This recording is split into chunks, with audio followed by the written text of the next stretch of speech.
You ever feel that constant kind of low-level hum of anxiety you just can't seem to shake? It's a feeling that's so common, it's pretty much universal.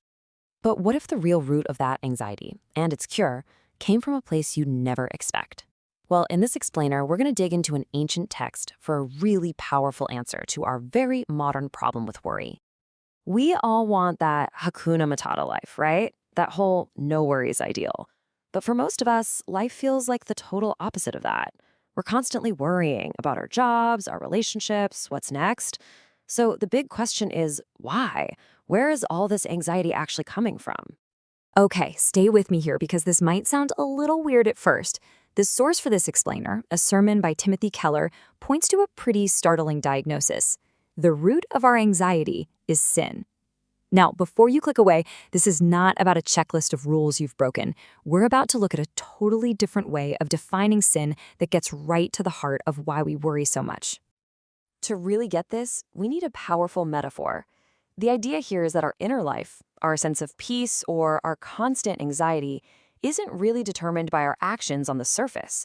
Nope, it's all about what we're rooted in. So let's dive into this diagnosis. The prophet Jeremiah paints this incredible picture of two different plants. First, you've got this twisted, withered up desert shrub. It's just trying to survive in a barren wasteland, totally dependent on a rare, unpredictable rainstorm. Then you have this lush green tree, and it's planted right by a river. Its roots go deep into a source of life that never, ever runs dry. And here's the crucial part.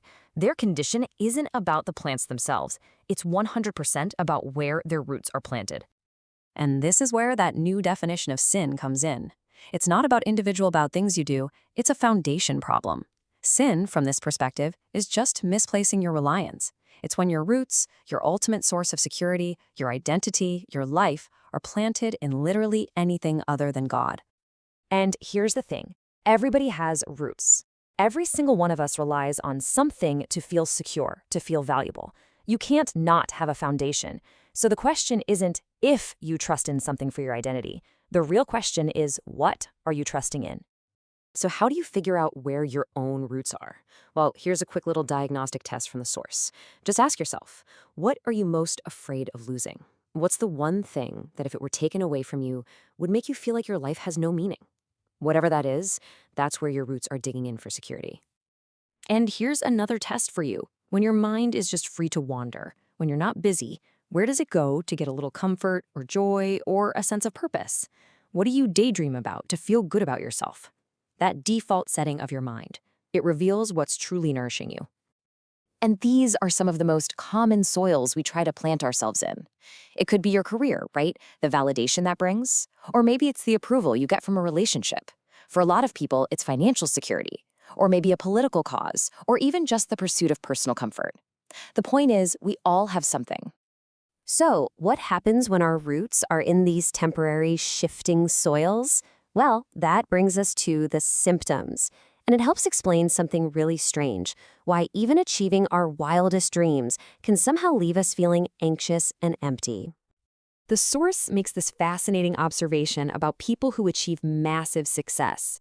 I mean, they get everything they thought would make them happy, the fame, the money, the dream job, but then they wake up the next day and that anxiety is still there, because they're still the same person inside. A sudden rainstorm in the desert doesn't change the fact that you're a desert shrub. Now, on the flip side, let's look at that tree by the river.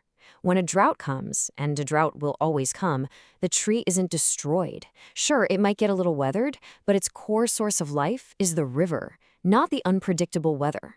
When your foundation is secure, the external circumstances just lose their power to completely devastate you. And this is the main point. Our anxiety isn't actually caused by our circumstances, the drought or the lack of rain. It's caused by our foundation. The problem isn't the weather. The problem is that our roots are planted in the wrong place, a place that just can't sustain us through the inevitable droughts of life. So, if the diagnosis is a problem with our roots, what's the prescription? This brings us to the solution, which, as the source argues, is a really radical act of replanting. This is the natural question, isn't it? If my problem is my foundation, can I just try harder? Can I use self-help or positive thinking to just move my own roots over to a better spot? Well, the logic of the metaphor is simple, but it's really profound. A tree is completely incapable of replanting itself. It's stuck. To be moved from that barren desert to the life-giving river, it needs an outside force, a gardener, to come and dig it up and move it.